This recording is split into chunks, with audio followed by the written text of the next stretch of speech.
Aujourd'hui, on a des manuels, des fiches techniques, des produits miracles. Mais, malgré tout ça, on perd des animaux, on échoue dans nos élevages, et on se demande pourquoi.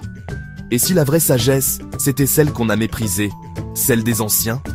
Dans cette vidéo, on va parler de ce que les anciens éleveurs africains savaient, ce qu'ils appliquaient, et qu'on a parfois jeté à la poubelle au nom de la modernité. Pourtant, leurs méthodes, même simples, étaient les pleines de bon sens, et parfois, bien plus efficaces que ce que nous faisons aujourd'hui. Si tu es nouveau sur la chaîne, n'hésite pas à t'abonner et à laisser un pouce bleu. Les anciens ne faisaient même pas d'élevage contre la nature, mais avec elle. Ils observaient que les saisons, le comportement des animaux, les changements de climat, et ils savaient que chaque animal a son propre rythme, qu'on ne peut pas tordre à volonté sans conséquence. Ils savaient, par exemple, que les poules ralentissent leur ponte pendant la saison des pluies ou en période de mue. Ils n'allaient pas les gaver d'aliments concentrés en pensant les forcer à pondre. Ils attendaient, avec patience, parce qu'ils savaient que la nature fait bien les choses, à condition de la laisser respirer. Aujourd'hui, à force de vouloir que tout aille vite, on veut des résultats immédiats. On pousse les animaux à produire tout le temps. On les surcharge d'aliments riches, d'éclairage artificiel, de cycles de reproduction accélérés. Mais le revers, c'est quoi? Du stress, des maladies, de l'épuisement. Et à la fin, des pertes, des dépenses, de la frustration. Le vrai éleveur, celui que nos anciens incarnaient, savait que l'observation est plus puissante que la précipitation. Ils élevaient, avec le bon sens, d'attendre la bonne période, de respecter les temps de repos, de ne pas reproduire une femelle encore affaiblie. Ils faisaient moins, mais mieux. Aujourd'hui, on ferait bien de se souvenir que le rythme naturel d'un animal, c'est sa santé. Et que sa santé, c'est notre réussite. Et ça, les anciens n'avaient pas besoin de diplôme pour le comprendre. Autrefois, les anciens connaissaient leurs animaux un par un. Ils ne se contentaient pas de compter les têtes dans l'enclos. Non. Ils savaient que chaque animal a son caractère, ses habitudes, ses forces, ses faiblesses. Le vieux du village savait reconnaître la chèvre qui est toujours la première à sortir, le bouc qui refuse de manger quand il fait trop chaud, la poule qui disparaît pendant 2 semaines et revient avec ses poussins. Et ce n'était pas juste de l'affection, c'était une stratégie d'élevage. Connaître individuellement ces bêtes, c'était anticiper les maladies, repérer rapidement les changements de comportement, éviter des pertes inutiles. Aujourd'hui, beaucoup d'éleveurs ne connaissent plus leurs animaux. Ils élèvent en masse. Ils les voient nés comme un bloc, un lot, un chiffre. Mais quand tu ne remarques pas que telle lapine boit moins que d'habitude, que telle poule reste dans un coin pendant 3 jours, tu ne réagis qu'une fois qu'il est trop tard. Et tu perds du temps, de l'argent, et parfois tout un élevage. Les anciens, eux, avaient une relation vivante avec leurs animaux. Pas des machines à produire, pas des chiffres, mais des êtres dont ils prenaient soin, qu'ils observaient, qu'ils respectaient. C'est ce lien qu'on a perdu. Et c'est ce lien qu'on doit retrouver. Parce que en élevage, plus tu connais tes animaux, plus tu les protèges. Et plus tu les protèges, plus ils te le rendent. Avant, les éleveurs n'avaient pas de vétérinaire à appeler au moindre souci. Ils n'avaient pas d'antibiotiques sous la main, ni de compléments alimentaires importés.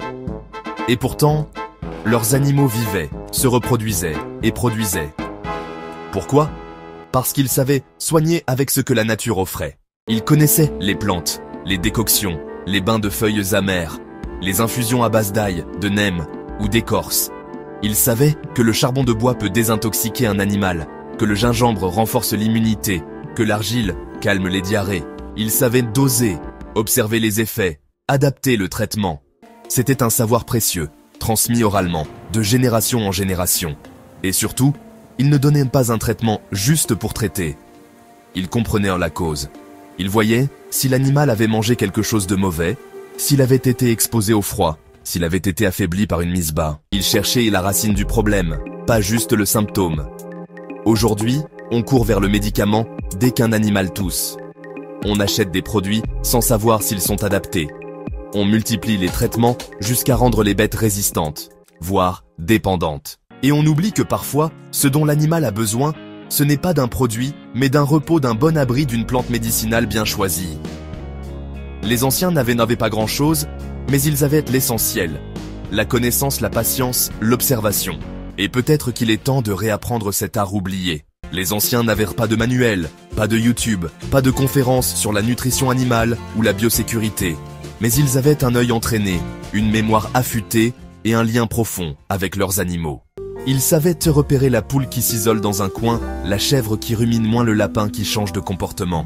Ils savaient, juste en regardant les yeux, ou la façon de se tenir d'un animal, s'il allait bien ou non. Ils notaient dans leur tête « Cette herbe, mes bêtes ne la mangent pas.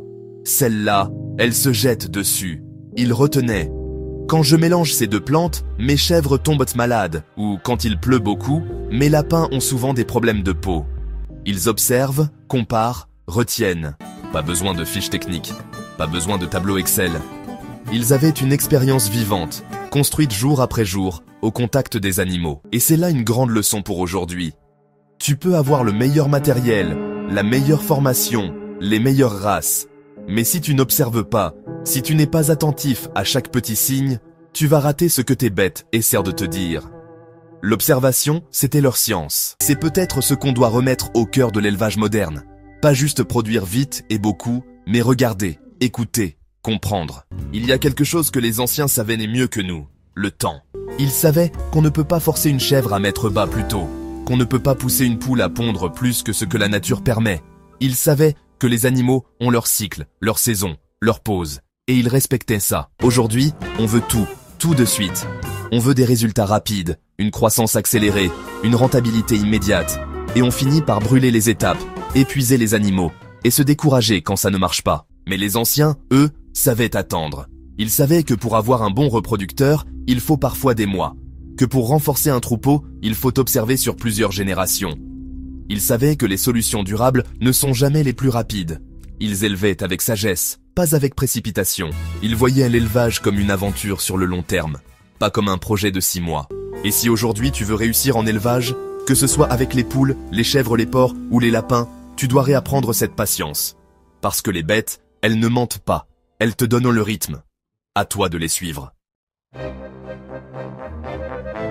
Les anciens n'avaient pas de couveuse automatique, pas de compléments alimentaires industriels, pas de désinfectants coûteux, pas d'abris en tôle galvanisée. Et pourtant, ils élevaient, ils nourrissaient leur famille, ils réussissaient. Comment ? Parce qu'ils avaient appris à valoriser ce qu'ils avaient sous la main. Un vieux bidon devenait une mangeoire. Des feuilles séchées, bien choisies, remplacèrent les vitamines. La chaleur d'un feu ou d'une lampe artisanale remplaçait l'incubateur. Ils n'avaient pas besoin de produits chimiques. Ils utilisaient les plantes, feuilles d'eucalyptus, décoction d'ail, charbon végétal. Ils comprenaient leur environnement. Ils savaient que la solution n'est pas toujours ailleurs, mais souvent juste devant soi. Ce savoir-là, on l'a oublié. Aujourd'hui, beaucoup abandonnent leur élevage parce qu'ils n'ont pas les bons équipements ou les bons produits. Mais les anciens, eux, savaient s'adapter. Ils étaient ingénieux, créatifs, résilients. Faire avec peu, mais faire bien. C'est une philosophie qu'on devrait retrouver, surtout dans le contexte africain, où tous les éleveurs n'ont pas accès aux grandes technologies. Ce n'est pas la richesse qui fait réussir en élevage. C'est la capacité à tirer le meilleur de ce qu'on a déjà. Nos anciens avaient une relation particulière avec leurs animaux. Ce n'étaient pas juste des bêtes. C'étaient des êtres vivants qu'ils connaissaient, qu'ils observaient, et parfois même qu'ils aimaient. Un éleveur pouvait te dire « Celle-là, elle va bientôt mettre bas, simplement en la regardant marcher. » Ou « Ce coq-là, il est de mauvaise humeur aujourd'hui, il a dû se battre cette nuit. » Ils connaissaient les comportements, les habitudes, les signes faibles. Pas besoin de thermomètre ou de caméra. Leurs yeux, leur écoute, leur présence faisèrent le travail. Parce qu'ils étaient là, vraiment là. Pas seulement pour nourrir et nettoyer, mais pour créer un lien. Ce lien, on l'a cassé. On veut mécaniser, automatiser, robotiser. On traite les animaux comme des machines à produire.